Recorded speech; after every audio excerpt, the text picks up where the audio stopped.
बहुत समय पहले की बात है। काशी नगरी के दक्षिणी किनारे पर गंगा तट से लगे एक पुराने शमशान घाट पर एक अघोरी बाबा तपस्या में लीन थे। उनका नाम था बाबा त्रिनेत्रनाथ। लोग कहते थे कि उन्होंने मृत्यु को भी पराजित कर दिया था। कोई नहीं जानता था वे कहाँ से आए और कब से उस शमशान में रहते हैं। बाबा दिन रात अग्नि के बीच बैठकर जप करते, कभी हड्डियों की माला तो कभी भस्म से लिपटे शरीर में वे किसी और लोक के जीव प्रतीत होते। कहते हैं उनकी साधना इतनी प्रचंड थी कि जिस रात अमावस्या होती, आसमान में बिजली कड़कती और शमशान की चिता अपने आप जलने लगती। एक बार एक साहसी तांत्रिक बाबा की शक्ति को चुनौती देने आया। उसने शमशान में यज्ञ किया और बाबा को नीचा दिखाने का प्रयास किया, लेकिन जैसे ही उसने तांत्रिक प्रयोग प्रारंभ किया, पूरे शमशान में हवा थम गई। बाबा त्रिनेत्रनाथ अपनी कुटिया से बाहर आए और सिर्फ एक शब्द बोले, मृत्यु भी मेरी शरण में है। तांत्रिक वहीं बेहोश होकर गिर पड़ा और जागने के बाद उसने संन्यास ले लिया। लोग आज भी कहते हैं जो सच्चे हृदय से बाबा त्रिनेत्रनाथ को याद करता है उसकी रक्षा होती है, परंतु जो मजाक उड़ाता है उसे शमशान बुला लेता है।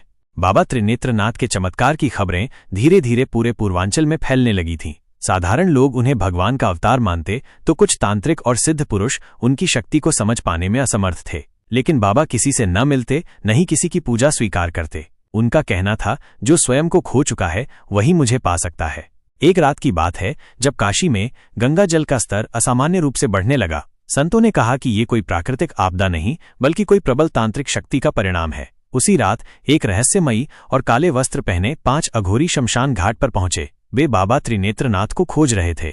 इन 5 ने जीवन भर मृतक साधना की थी और अब वे अमरत्व की तलाश में थे। उन्होंने बाबा से निवेदन किया, हमें मृत्यु के पार ले चलो। बाबा मुस्कराए नहीं, क्रोधित भी नहीं हुए। उन्होंने सिर्फ पूछा, क्या तुमने जीवन के भय को देखा है? जब सब चुप रहे, बाबा ने एक चक्र खींचा, एक त्रिभुज जिसके चारों ओर रुद्राक्ष, भस्म और हड्डियां बिछी थीं। बाबा ने उन्हें उसमें बैठने को कहा। जैसे ही 5 साधक उस चक्र में बैठे, शमशान में भूचाल सा आ गया। गंगा की लहरें उल्टी बहने लगीं, आकाश लाल हो उठा और एक भारी आवाज आई, जो मृत्यु को चुनौती देता है उसे स्वयं मृत्यु खाती है। जब भोर हुई, वहां बाबा त्रिनेत्रनाथ तो थे, पर वो चक्र खाली था। कोई नहीं जान पाया कि उन 5 का क्या हुआ। पर उस दिन के बाद बाबा के माथे पर तीसरी आंख की जगह एक जली हुई राख की रेखा दिखने लगी, जैसे उन्होंने मृत्यु से कुछ लिया हो।